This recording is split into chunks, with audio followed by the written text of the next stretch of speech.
Então, queridos irmãos, mais uma vez, boa noite a todos. É sempre gratificante poder falarmos sobre a nossa doutrina consoladora, sobretudo numa assembleia que se reúne numa segunda-feira, uma noite de segunda-feira, com frio para alguns. Eu estou todo empacotado, outros já nem tanto. Mas é muito bom a gente ter essa oportunidade. E como disse o nosso irmão Otávio, realmente precisamos estar unidos em pensamentos, em emoções, em sentimentos neste momento, para que a gente possa apresentar o trabalho que nós preparamos. De fato, foi um trabalho de pesquisa, como deve sempre ser o trabalho, quando se propõe a falar da nossa doutrina.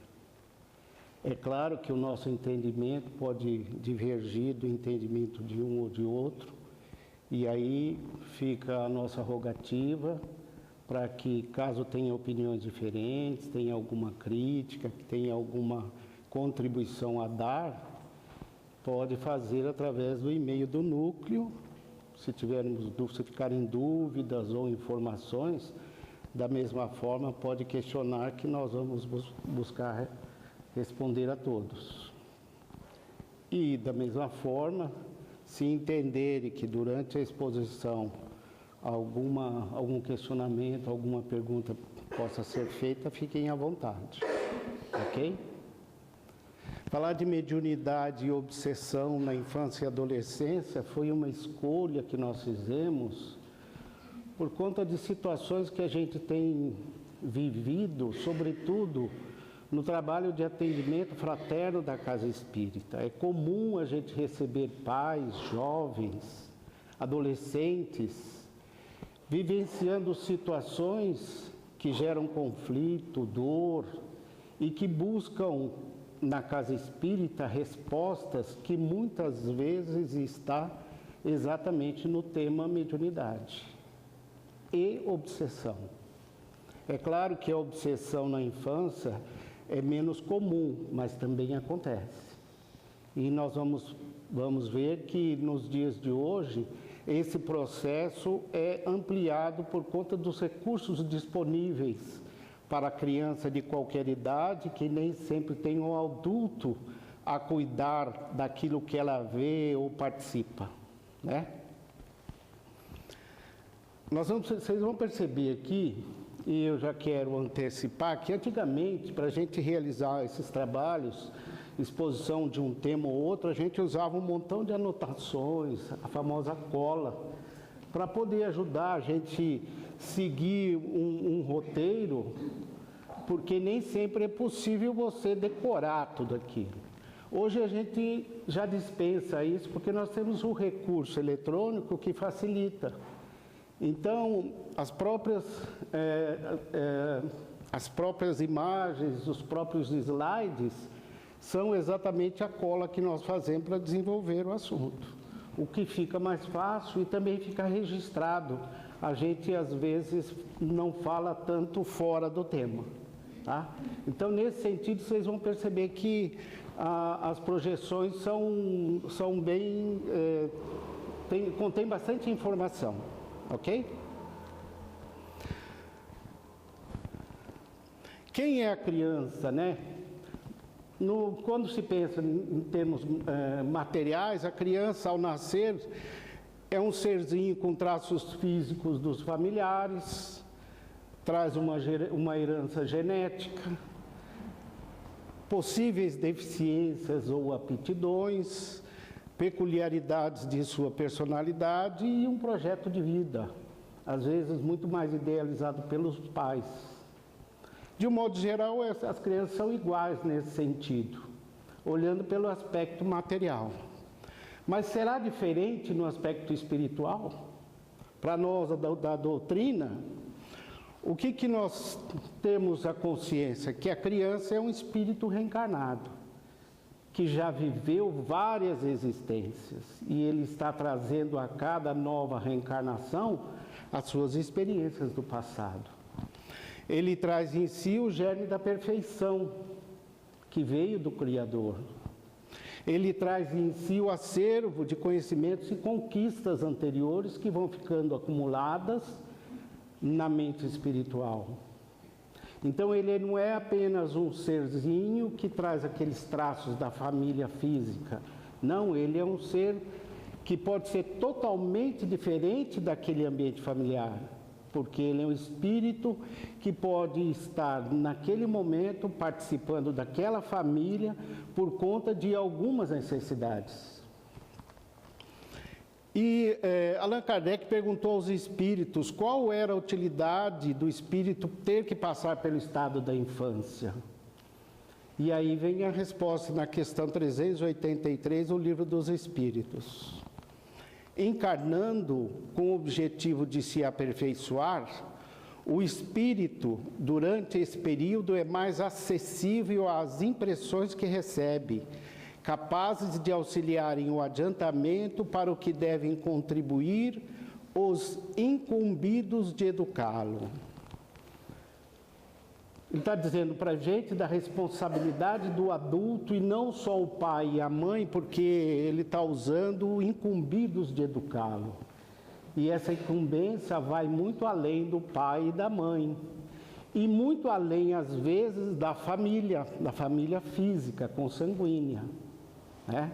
Então, todos nós adultos que temos sob os nossos cuidados crianças, seja em que situação for, nós temos essa responsabilidade de passar as melhores impressões para que ele possa vencer as suas dificuldades e, na fase adulta, realizar o seu projeto de vida.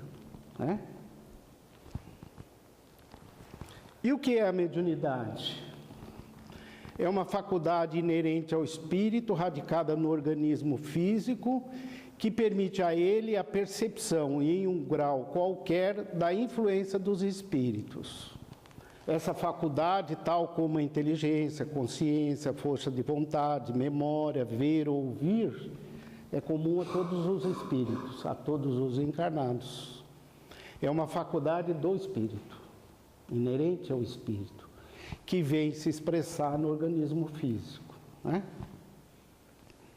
Se é uma faculdade, todos temos em graus diferentes, mas ela é inerente a todos. E quando surge a mediunidade? Ela pode surgir a qualquer momento. Ela surge em crianças, jovens, adultos, velhos, idosos, né? Eu poderia trocar aquele termo ali, em homens e mulheres, né? Vou corrigir aquilo ali, certo? Com qualquer que seja o temperamento, o estado de saúde, o desenvolvimento moral e o desenvolvimento intelectual. Não existem limites, limitações, restrições. Todos podem estar sujeitos a manifestações mediúnicas, porque tem a mediunidade. Né? E na infância, como acontece essa mediunidade da infância, ou como pode acontecer? Até os 7 anos, toda criança tem uma relativa facilidade de perceber a presença de espíritos. Porque o espírito ainda está se acomodando àquele corpo físico. É um processo de acomodação em que o espírito está assumindo o controle absoluto daquele corpo, daquele organismo físico. Então, até essa idade, é comum e manter um convívio espontâneo da criança com os espíritos. Quando os adultos, ou quando nós não, de alguma forma, não criamos empecilhos ou dificuldades para esse relacionamento. Porque a mediunidade é natural. Né? Quando começa a mencionar a presença no lar de pessoas que ninguém percebe, a não ser ela própria, são os amiguinhos invisíveis, que uma boa parte, ou a maioria das crianças tem. Às vezes a gente percebe, deixar a criança brincando ali sozinha, ela começa a falar sozinha, começa, às vezes, trocar impressões, conversas como realmente se tivesse alguém do lado dela, e que efetivamente pode estar. Tem um livro, O Mundo da Criança, de 3 psicólogas, que afirma que cerca de 15 a 30% das crianças, o que é um percentual muito grande, entre 3 e 10 anos têm companheiros imaginários. Então, se nós considerarmos isso, vamos dizer assim, é um número muito grande de crianças que podem, por conta da mediunidade, estar vivendo situações de desconforto, de algum descontrole, gerando alguma dificuldade, sofrendo alguma influência que os adultos não conseguem identificar com muita clareza, sobretudo por não conhecer as informações que a doutrina dos espíritos nos traz. Temos sim outros caminhos para buscar esse conhecimento, mas é na doutrina que nós encontramos o básico para poder entender tudo isso, né? Ricardo de Bernardi, numa entrevista na revista SUE, fez a seguinte consideração: muitos consideram essas relações como meras fantasias infantis, mas, apesar dessas fantasias existirem, e são situações importantes para a criança e devem ser objeto de estudo do psicólogo e do pediatra, há também percepções espirituais claras, definidas, com diálogos lúcidos, contendo informações comprovadamente desconhecidas pela criança, a serem confirmadas pelo estudioso. Então, de um modo geral, a ciência, ela está se curvando a essa verdade. Não tem mais como contestar essa relação que existe do encarnado com os seres desencarnados e também com as crianças, né? E aí, só uma observação para a gente poder evoluir com o tema. No caso de visões infantis, a gente tem várias possibilidades. Pode ser apenas fantasias, e nós não podemos desprezar essa verdade, essa realidade. Não podemos atribuir tudo para a mediunidade, nem para a doença. São coisas naturais da criança, infantis, né? Na infância, de modo geral, as fantasias são naturais de todo espírito. Não tem como fugir disso, né? Formas pensamento, porque o espírito, na verdade, a criança é um espírito encarnado e que tem os seus registros do passado e que está influenciando o corpo físico da criança, né? Dele, que ele está se manifestando. Lembranças de vidas passadas, né? Novamente, são os registros na mente espiritual e a evidência de espíritos que são mais comuns, né? Para a criança. Literalmente, ela está vendo mesmo, são os amiguinhos imaginários para nós, mas que para ela é uma realidade. Como a criança expressa a sua mediunidade? Reações e consequências.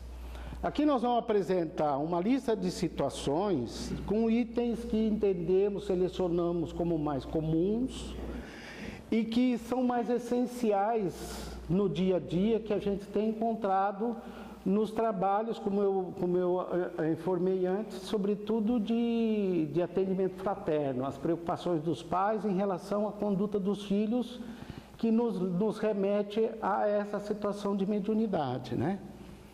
Então, são os sinais que nós fomos selecionando questões e formamos aí uma lista de informações. Ela não tem nenhuma, vamos dizer isso, não tem nenhuma ordem específica. Nós fomos colocando ela de acordo com os assuntos que nós fomos selecionando. Então, a criança pode ser do tipo sensitiva, apenas em alguns lugares ou situações, são sensíveis às energias do ambiente, às vezes a criança tem medo quando vai a algum lugar. A gente às vezes percebe que a criança em vários ambientes, ela tem um comportamento semelhante. E num local ou outro, ela tem um comportamento diferenciado. Ela muda, ela altera o seu comportamento, ela fica acuada, às vezes só quer colo, não aceita ficar com ninguém. E aí o adulto força, joga a criança na cama lá e tenta prender ele de qualquer forma. É claro que são casos excepcionais, mas de modo geral o adulto às vezes não tem muita paciência de tentar compreender o que está acontecendo com aquela criança e tenta forçá-la àquela situação, sem abrir a possibilidade de que ele explique, de que haja um diálogo para poder compreender o fala de ir para a cama? Porque às vezes acontece só num ou no outro ambiente. Quando ele vai para a casa de um amiguinho, quando ele vai para a casa de um parente, ele não tem dificuldade. Ele vai falando para a cama e ele vai embora. Né? Criança que desperta, acorda várias vezes durante a noite e quer ir para a cama dos pais. É claro que toda criança gosta de, toda não, mas uma maioria das crianças gostam de manter aquela proximidade com os pais, estar no colo, nos braços, dormir do meio do pai e da mãe ali. Mas nós sabemos que isso não é normal. Não pode ser normal, porque gera, vamos dizer, uma dificuldade de relacionamento do casal. Mas às vezes não é por isso, são situações semelhantes. A criança tem uma segurança do lado dos pais e está fugindo daquilo que eventualmente ela vai encontrar no seu quarto. Então, quando não é pela satisfação apenas que o pai consegue identificar os pais, de estar junto com o adulto, com os pais, ele que vá para o quarto da criança, se coloque lá, dorme, arruma um jeitinho de se acomodar ali para perceber e conseguir identificar o porquê da criança estar tentando sempre aquela situação. Hoje eu conversava com um casal que tem um neto que nasceu com alguns tipos de problemas e ele contava, o casal contava que o pai e a mãe se revezam dia e noite, porque a criança só dorme deitada no peito do pai ou da mãe. Então, está com 4 meses e acontece isso. Mas é um problema de saúde que a criança tem e ela só consegue dormir dessa forma. Então, os pais dormem sentados, cada hora vão se revezando e estão lá tentando identificar o problema. Mas comentaram que um dos filhos, durante quase 1 ano e meio, não tinha como fazer ele dormir na cama, só dormiu na mesa dos pais, que era o casal que falava comigo. Então nós percebemos que são situações comuns, corriqueiras, e que nem sempre a gente dá a importância que o assunto requer, e muito menos trata do problema de forma a solucionar, e prefere se acomodar e viver naquela situação desconfortante, desgastante para o casal, né? Quando a criança se assusta com barulhos simples e corre para os braços de alguém que esteja perto, sustos excessivos, também são situações que podem estar a demonstrar que são percepções extrafísicas, são sensibilidade da criança, que está assustada. Qualquer barulhozinho é motivo para ela sair correndo, acuar, se esconder, barulhos mais simples possíveis. Por quê? Porque ela está, de alguma forma, traumatizada com barulhos que ela pode perceber fora do aspecto físico, fora do ambiente físico. Né? A criança não fala do problema, só que fica hipersensível, e essa hipersensibilidade vai fazer com que ela reaja com esse medo. Então ela já está sensibilizada por aquela situação. Então qualquer barulhinho é suficiente para tirá-la do seu conforto. A criança tem comportamento de adulto ou mais infantil em relação à propriedade. Pode ser que a criança esteja sob influência acentuada de espírito.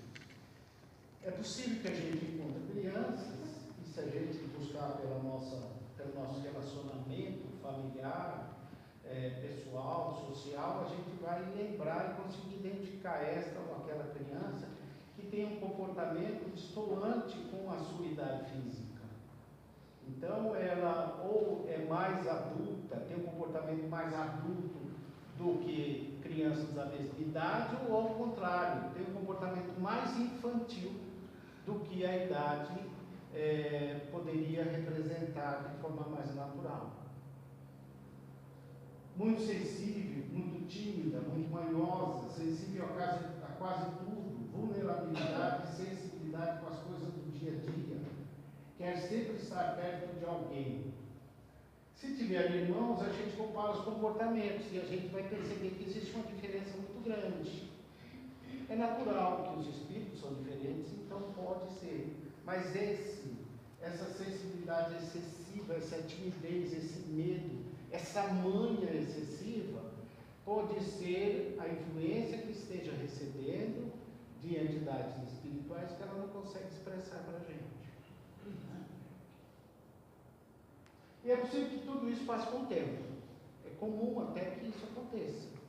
Mas, sobretudo, quando a gente lida com isso de uma forma natural. Quando a gente traz a criança para o diálogo, tenta compreender, fazer com que naturalmente ela comente com a gente qual é o problema, o que ela está vendo, não no sentido de se espantar com a informação, com o que a criança fala, mas sobretudo de deixar que a conversa flua naturalmente. Para que a criança... Oi. Pode terminar, senhor. Para que a criança tenha a possibilidade de falar espontaneamente tudo aquilo que ela está percebendo e no linguajar dela. E não a gente ficar questionando, indagando, pressionando a criança, colocando afirmações e colocando perguntas que às vezes a criança, para fugir daquela inquisição, ela acaba concordando. Não, mas o que você viu foi isso, filho? É isso aí. Quando a gente deixa a criança falar de forma espontânea, ela pode trazer coisas que nem passam pela nossa cabeça.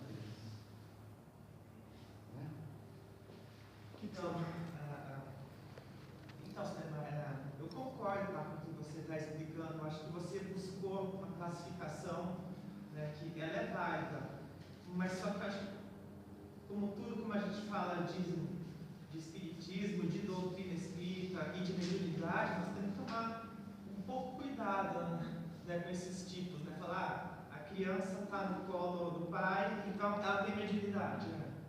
Então nós temos que ter um pouco de cuidado, porque às vezes pode ser até um problema de criação. Os pais são super protetores, né? E acaba desencadeando um outro problema que não tem nada a ver com mediunidade, né?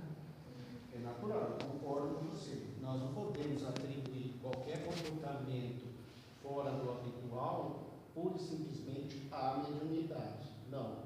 Nós estamos destacando comportamentos que podem ter um componente mediúnico. Mas é claro que em todas as circunstâncias não basta apenas um item ou expressar um desses itens que nós mostramos aqui para concluir que é o problema mediúnico. Nós, sobretudo espíritas, sabemos disso. Você tem que ver um conjunto de comportamentos, de situações, de expressões, para poder concluir esta ou aquela situação. O mesmo deve ser um terapeuta, de modo geral, um psicólogo, um psiquiatra, um médico.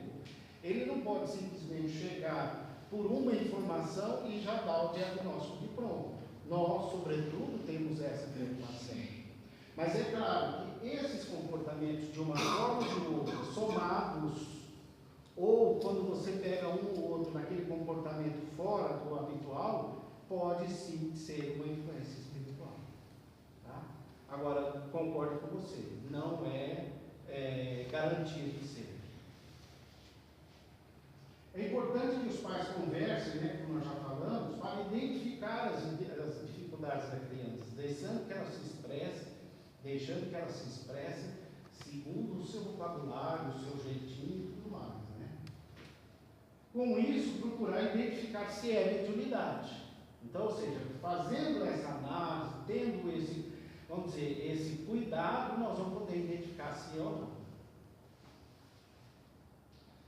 E aí, uma situação também preocupante, né? Antes de definir quem é mediunidade, e apesar disso, não deve ser desprezada uma consulta aos profissionais de saúde. É natural, nós não podemos apenas atrás de uma opinião, certo? E que se for opinião de um médium, de um espírita, ele pode ter uma visão distorcida. Ele pode estar certo, mas não quer dizer que esteja. Então, vamos procurar os profissionais de saúde. Vamos fazer uma investigação antes de propor algum tipo de tratamento, né? E medicação só depois de estabelecer a existência de distúrbios psíquicos, emocionais ou até físicos neurológicos. Lembrando que qualquer tipo de terapia ou medicamento só pode ser aceito se indicado por especialistas na área em questão. Todo tipo de tratamento é tratamento espiritual, sim, tem que ser orientado por alguém que tenha algum conhecimento, tenha uma experiência, tenha uma bagagem orientar aquele tratamento.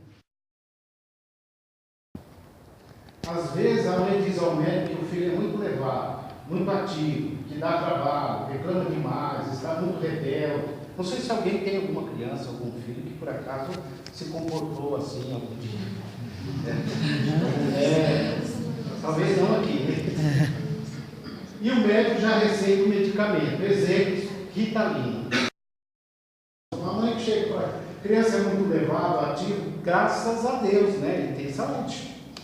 Aí o cidadão vai e receita algum medicamento. Aí o que vai acontecer na questão ambiental? Medicar sem a certeza de haver problema físico vai refletir negativamente na mediunidade. Ele não vai interromper, mas ele vai gerar alguma mudança, né? O remédio pode piorar os problemas, está entre aspas, né? Porque para alguns a mediunidade é problema, né? Aumentar os sintomas, as reações, consequências e efeitos comuns à mediunidade. O problema da mediunidade, tratado por pessoas não habilitadas, não competentes para essa área, pode gerar problemas, traumas, conflitos para todo o sempre. Às vezes, e é comum também, os pais, quando se deparam com a mediunidade na infância, na adolescência, busquem uma casa espírita. Eu quero trancar a mediunidade da minha filha, do meu filho, como se fosse possível. Então é importante a gente entender que nós estamos falando de energias, nós estamos falando em manipular energias físicas. Durante toda a doutrina, toda a codificação, você pega todas as obras da codificação, os espíritos sempre instruíram que o espiritismo deve se unir ao magnetismo para ter uma compreensão maior de todas as situações envolvendo o ser espiritual. Energia é magnetismo. Então é possível que uma ou outra pessoa que tenha até algum conhecimento de manipulação dessas energias gere algum tipo de bloqueio nos chakras que tem uma finalidade mais, ter uma ligação maior com a mediunidade. E nem sempre são chakras principais, os 7 principais. O chakra da nuca, por exemplo, é um deles, que tem uma grande atuação no processo mediúnico.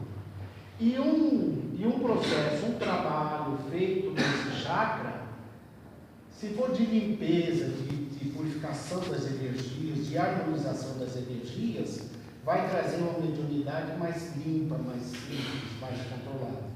Se for diferente, ele pode gerar um bloqueio de uma energia normal que transita por todo o organismo. E o que vai acontecer, já que a energia existe? Se eu bloqueio num ponto, ela vai aparecer de alguma forma em outro lugar, né? Os efeitos colaterais do medicamento alopático, né? Pode acontecer, você trabalha numa área, dá um medicamento para uma coisa e ele vai refletir negativamente no outro. O bloqueio de uma energia para tentar impedir a mediunidade vai fazer a mesma coisa. Vai gerar um distúrbio, um desequilíbrio em outro ponto energético, né? Ok? Sim. Crianças com sensações de que tem algo a realizar, visão de compromisso, missão de vida. Isso interfere na formação da criança se não trabalhado adequadamente. Às vezes a criança muito jovem, muito novinha, tem aquela preocupação, quando não influenciada pelos pais, mas ela tem até de forma natural. Ela pode estar sofrendo algum tipo de influenciação, que fazem com que ela tenha aquele comportamento muito adulto, muito preocupado com o seu futuro, com sua preparação, e deixa de viver as delícias da infância. E isso, é claro, vai gerar traumas para essa criança que, quando adolescente, quando adulto, vai ter dificuldade de comportamento de um modo geral, porque não vai ter essas lembranças da infância, das diversões, das alegrias, do que é comum para a criança, né? Dependendo do ambiente em que vive a criança, a casa, a cidade, as energias podem ser fatores agravantes para a criança se sentir. O ambiente, a casa, o lar, o ambiente escolar, às vezes a comunidade em que os pais, em que a família participam, podem representar um risco para as crianças sensitivas.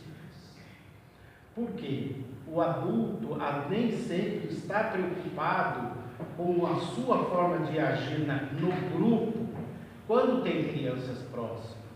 E a criança sensitiva, sobretudo, quando existem comportamentos, vamos dizer assim, exagerados, inadequados, moralmente inferiores nesses ambientes, a criança sensitiva vai captar aquelas energias mais densas e vai sofrer as consequências disso, né? Os espíritos percebem as fragilidades da criança e aumentam a influência. Porque no ambiente, quais são os espíritos que estarão ali naquele ambiente? Se o ambiente é, talvez exagerando, mais promíscuo, os espíritos que vão estar ali não têm um padrão diferente. A criança que é inocente, mas é sensitiva, vai sofrer as consequências daquelas energias desajustadas, né? Veja, pode ser como eu posso dizer, pode ser uma crença equivocada de que as crianças têm uma proteção maior dos espíritos. Todos, de um modo geral, têm a proteção dos espíritos superiores, mas o livre-arbítrio, ele vai valer em todas as circunstâncias. No início da exposição, nós falamos da responsabilidade dos pais em relação, está lá no livro dos Espíritos. Os pais, aqueles que recebem a criança, têm a responsabilidade em relação àquela criança.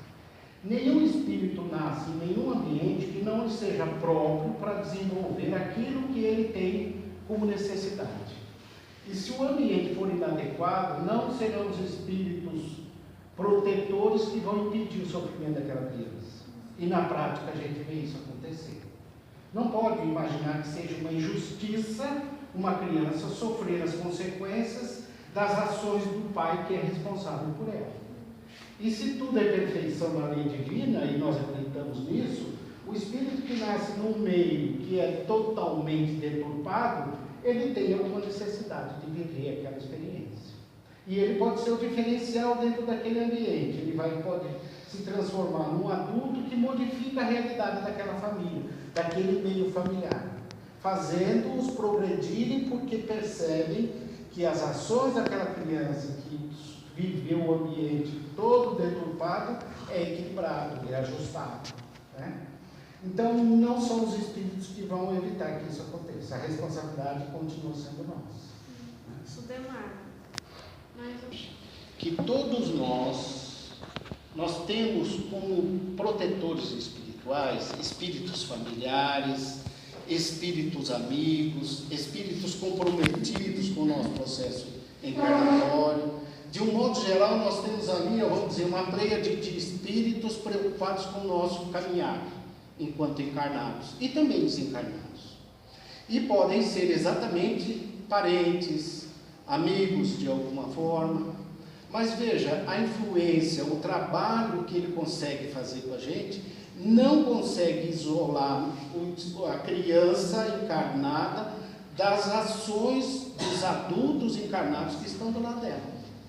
Eles não conseguem interferir e impedir que aquela criança não sofra vamos dizer, as agressões que o ambiente está lhe propondo. Ela pode tentar, mas ela não consegue.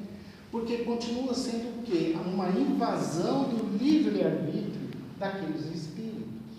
Então ele pode evitar que o mal maior aconteça, ele pode tentar auxiliar para que aquela criança fique um pouco isolada, mas ele não consegue evitar tudo. Você imagine num ambiente, né, familiar onde haja uma conduta totalmente reprovável em relação a qualquer família, mas sobretudo a criança, e depois que isso acaba trazendo o convívio com espíritos totalmente desajustados, e aí a criança vai dormir. Nós vamos até falar um pouquinho disso ali. A criança, ela vai perceber essas energias, ela não está protegida, porque o ambiente, de um modo geral, ele foi totalmente, vamos dizer, destruído. Entendeu? Pela má conduta dos adultos. Né? Por isso que nessa temática, para lidar com mediunidade, então você tem que ser vigilante. A gente pode estender, não só para a mediunidade nós temos que ser vigilantes, mas nós temos que ser vigilantes em todos os sentidos do nosso comportamento, na inteligência, no livre-arbítrio, na vontade, nas nossas ações, no ver, no ouvir, no falar. E a mediunidade, como também uma faculdade, deve vamos dizer, estar sempre envolta por essas preocupações também. Né?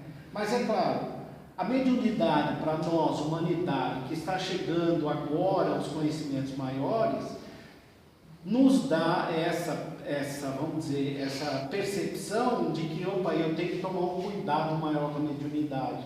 Não, também com a mediunidade eu devo tomar um cuidado maior, mas eu não posso esquecer todo o resto, que são aspectos morais, né, que nós todos devemos estar observando. Ali falando, né, então os espíritos percebem a fragilidade da criança e aumentam a influência, podendo acordar a criança durante a noite e promover um verdadeiro terror noturno, sem que a criança consiga explicar. Ela não consegue entender aquilo.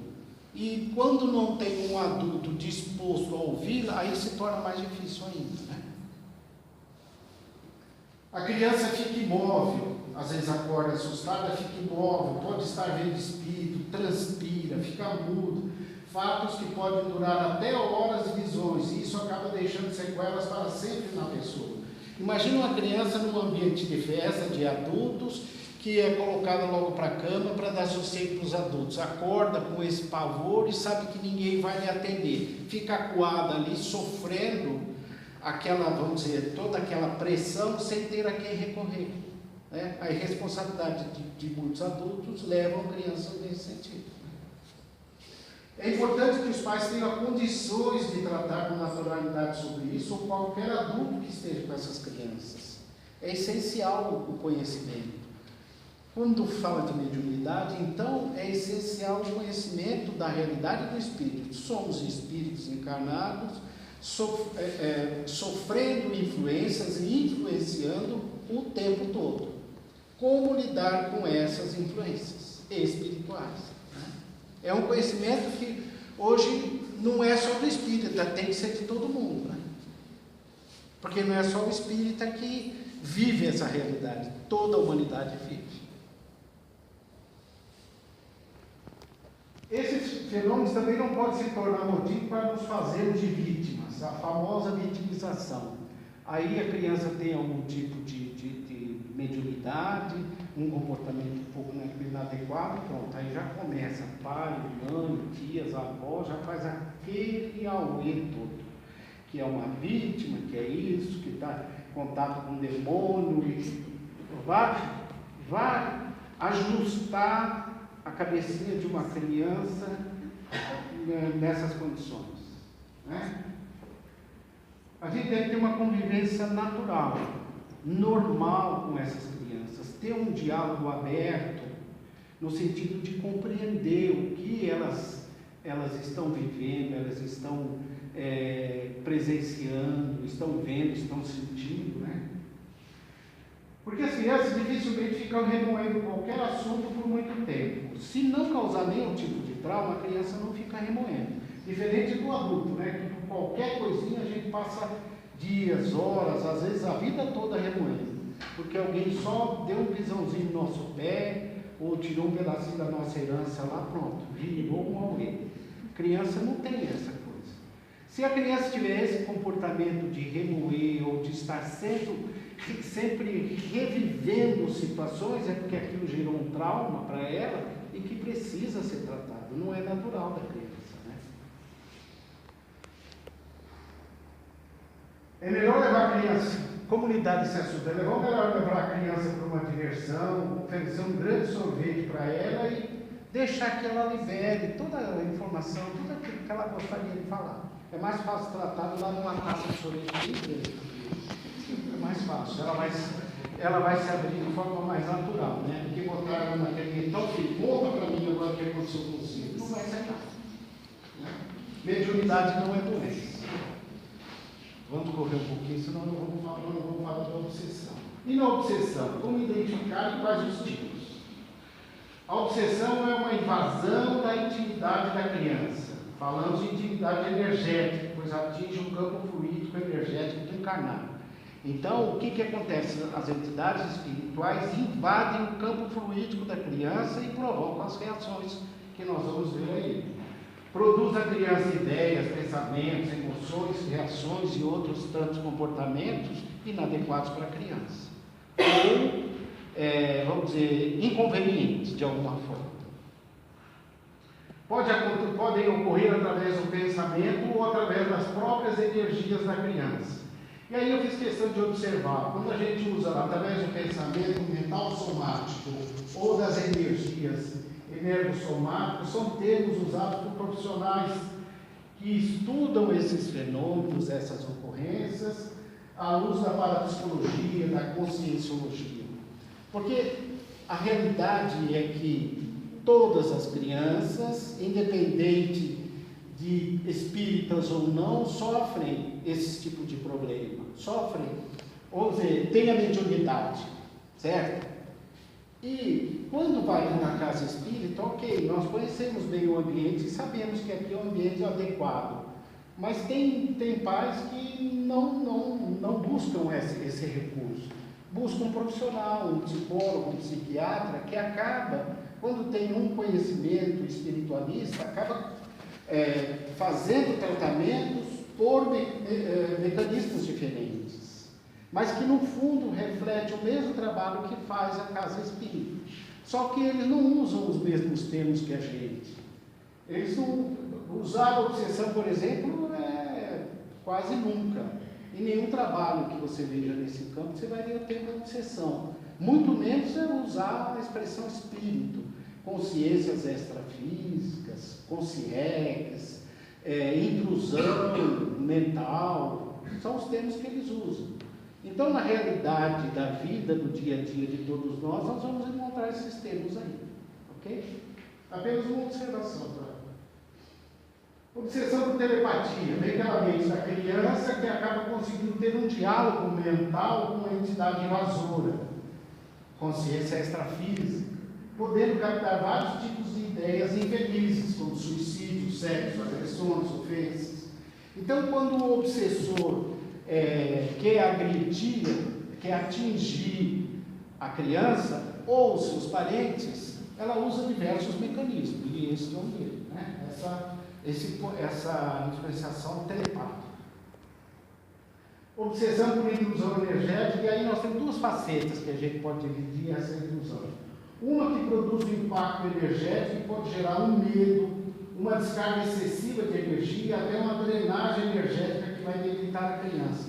A criança sofre, vamos dizer, aquela influência tão forte, o medo dela é tão grande, que ela começa a perder a sua vitalidade por conta dessa situação.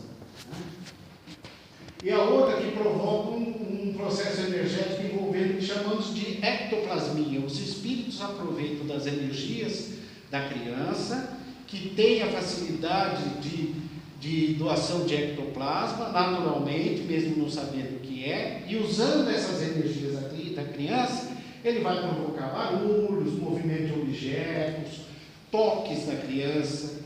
Às vezes a criança sente como se tivesse influenciado, tivesse a presença de alguém, mas é uma presença extrafísica.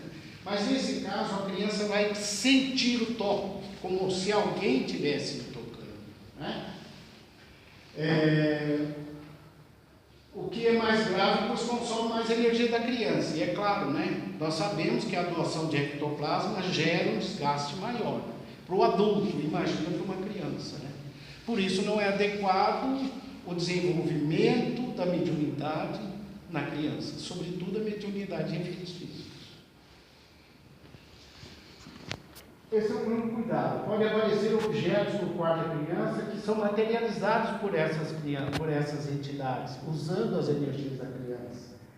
Podem vir na mochila da escola da criança que não consegue explicar, e os pais acabam acreditando que a criança pegou de algum amiguinho e está mentindo. Obsessão é exatamente isso. é a entidade que quer atingir alguém usar todos os meios que ela tenha disponíveis. E se a criança tem uma sensibilidade mediúnica, ela vai fazer de tudo. E se essa sensibilidade da criança ainda for de doador de energia, ou de proporcionar a ectoplasmia, ela vai fazer isso. E às vezes o adulto, de forma inadvertida, ele vai criar uma situação embaraçosa para a criança, que está falando a verdade, mas nós não acreditamos nela, porque não conhecemos e não imaginamos que isso pode acontecer. Agora, como você bem lembrou, quer dizer que sempre que aparecer alguma coisa dentro da bolsa da minha criança lá, não, claro que não. Nós vamos ter que ter esse cuidado, né? Os pais não devem ignorar, mas também não dramatizar, porque aconteceu isso, aí nós vamos fazer dramalhão. Isso é comum em vó e tia, né? Sempre tem alguma vó e tia aqui. Mas sim observar o comportamento da criança, é sempre o nosso papel. O adulto, o educador, o cuidador de criança, ele tem que observar a criança na riqueza do seu comportamento para entender o que está acontecendo. Porque ela não sabe expressar, né? Um outro detalhe interessante, um outro modo é a espécie de bullying, intimidação extrafísica. As entidades espirituais ficam insuflando na criança uma forma delas provocarem os colegas, fazer com que se sintam para baixo, se sentir mal. E é tudo para se divertir, não por maldade, mas um mau gosto na brincadeira. Divertir-se com coisa ou atitude perversa. Existe ali uma intenção negativa, mas não destrutiva. Nos dias de hoje a gente ouve falar bastante dessa intimidação, né, através do bullying, que eu fiz questão de colocar nesse sentido. É estranho às vezes a gente pensar que no comportamento de toda criança essa atitude seja natural. Ontem não era e hoje é, por quê? É claro que nós temos os meios de comunicação que facilitam muito isso. Mas nós não podemos deixar de considerar que nós, espíritas, sobretudo, nós estamos numa fase de transição planetária. Os espíritos que estão encarnando já desde os últimos 100 anos são aqueles que têm a última oportunidade de se redimirem para poder continuar nesse processo. E é claro que as nossas crianças que estão aí não são santinhos. Como nós não fomos ainda, eles também não são. E tem uma possibilidade de ser espíritos ainda mais necessitados. E esse comportamento se explica em muito essa atitude das crianças de hoje. Essas atitudes ofensivas, agressivas de alguma forma, que parecem sem cabimento. Às vezes não é com uma intenção destrutiva, mas é negativa, é prejudicial, né? Para ela e para os outros. E a gente percebe muito como as crianças, quando uma criança que sofre esse processo de intimidação entre os seus coleguinhas, pode criar traumas para o resto da vida, né? Além dessas formas mais comuns, né, nós temos outros mais graves, mas menos naturais, que acontecem com menos frequência. Então vamos lá, pessoal, mais 5 minutinhos a gente termina aqui, ok? Para não avançar muito na hora. Pessoas que passaram por esses tipos da infância sabem quanto é difícil a superação, requer muito esforço, tempo de tratamento, com abordagens diferenciadas. São processos obsessivos complexos. Nós não podemos minimizar as dificuldades que uma pessoa possa ter para superar esse tipo de trauma na infância. E é comum você receber na casa espírita pessoas que vêm em busca de orientação, de auxílio, e ao contar os seus problemas, a gente percebe nitidamente que vem sofrendo um processo ou sofreu um processo durante toda a infância que está desabando agora. Num desequilíbrio, num desajuste, que já não sabe mais o que fazer. Está tomando um monte de medicamento, procurou todo tipo de médico e não conseguiu uma resposta ainda. Né? Assédios destrutivos é um deles, que querem causar o desencarne da criança ou de algum dos pais ou parentes, aproveitando a sensibilidade mediúnica da criança, com a atração de situações de risco físico, perigo, acidentes, doença, que não ocorrem com frequência, que vão ocorrendo com frequência fora do comum.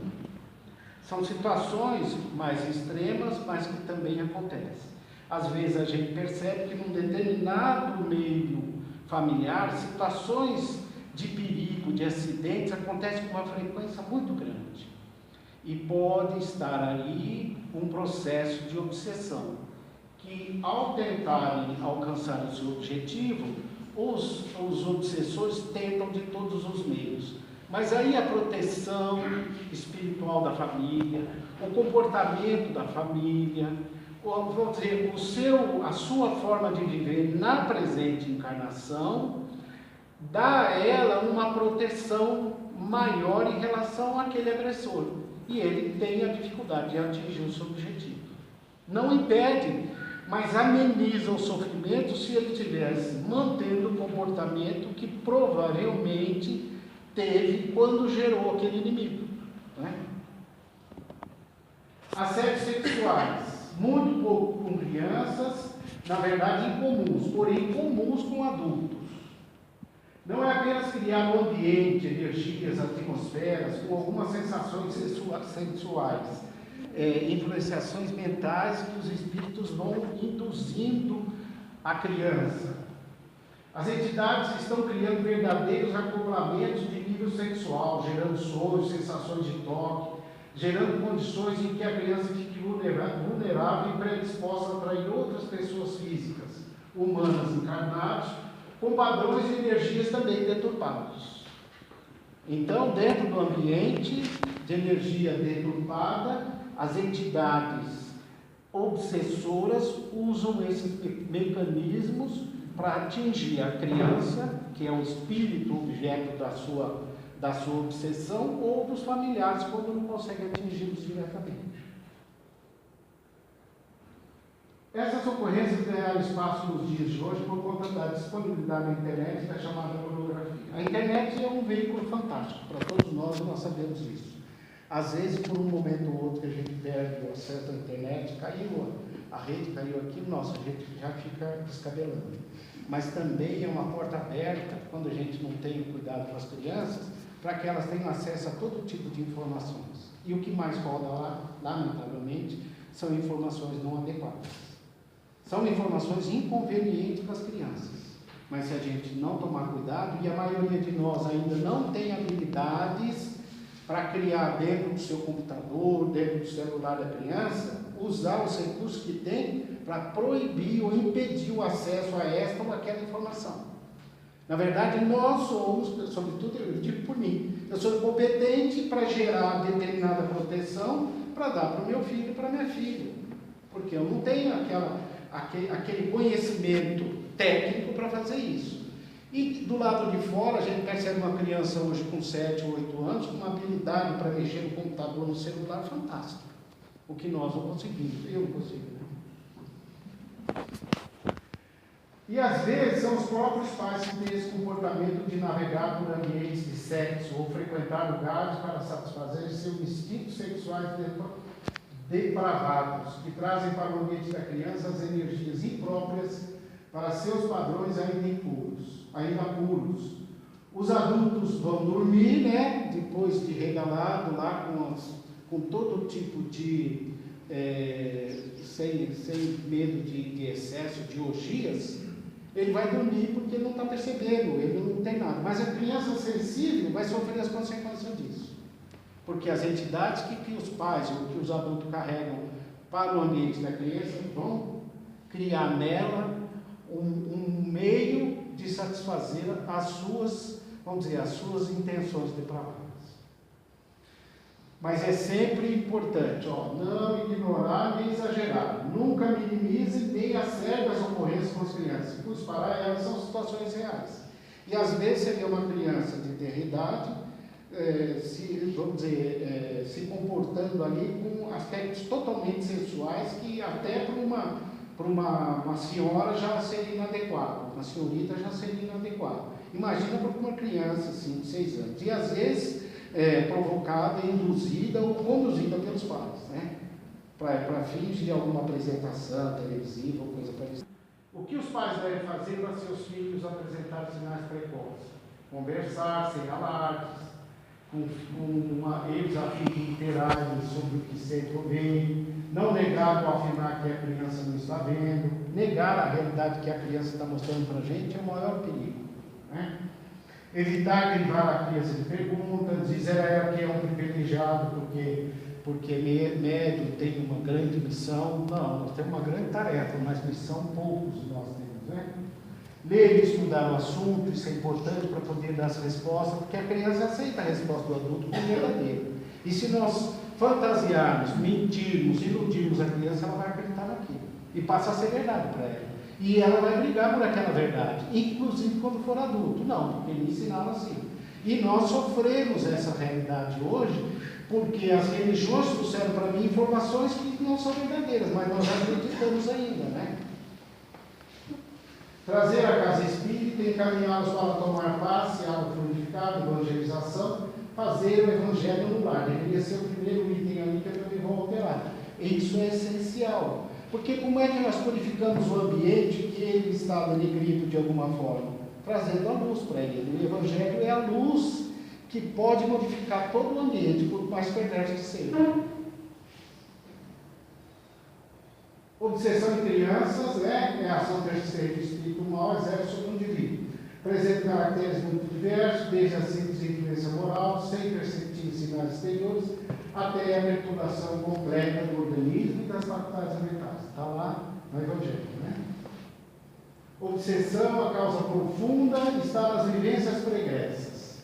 No livro Roteiro do Espírito Humano, cada individualidade renasce em ligação com conceitos de vida invisível, dos quais prossegue e continuará, de modo geral, sendo instrumento do conjunto que mantém suas concepções e pensamentos habituais.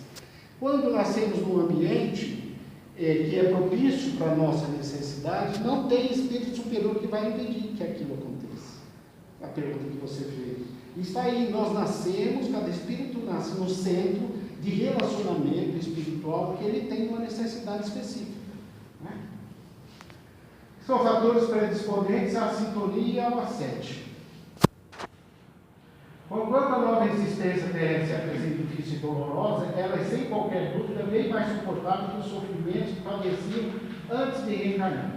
Se a criança sofre depois que reencarnar, que está reencarnado, por conta de um ambiente que não lhe é favorável, não tem um aspecto moral ideal para todo mundo, imagine como ela sofria quando estava desencarnada, porque lá ela tinha os efeitos, os reflexos do seu próprio comportamento. Então, quando ela está aqui num ambiente inadequado, ele ainda assim ele é melhor do que o ambiente que ela vivia no processo, antes do processo de reencarno. Porque, de alguma forma, amenizou o seu sofrimento, mas ela continua tendo a necessidade.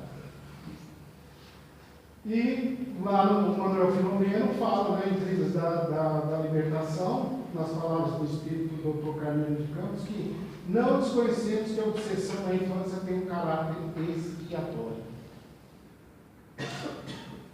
Eu vou passar mais um aqui, os recursos. Quais são os recursos para a gente tratar com tudo isso? Além de algo que nós já falamos. Prece, certo? A prece, ela tem que ser uma prece sentida, ela tem que ser uma prece objetiva, não aquelas ladainhas sem pensamento, sem vontade, sem fé, sem confiança, né? Acompanhamento médico, psicológico ou psicopedagógico, tratamento espiritual sério e bem orientado, passes magnéticos, água purificada, culto do evangelho no lar, essencial, com a participação da criança, mesmo que pareça passiva e se mantenha irrequieta. Quando nós adultos queremos, nós conseguimos fazer com que a criança participe de qualquer evento que seja do nosso interesse, mesmo que não seja do interesse dela.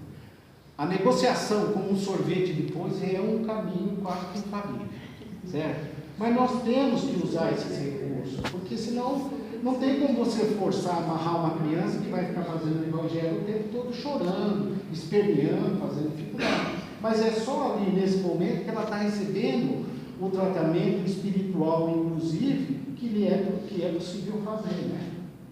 Evangelização à luz do pensamento espírita, psicoterapia do amor, esclarecimento, ressaltar os valores positivos da criança, pais, sejam bons exemplos.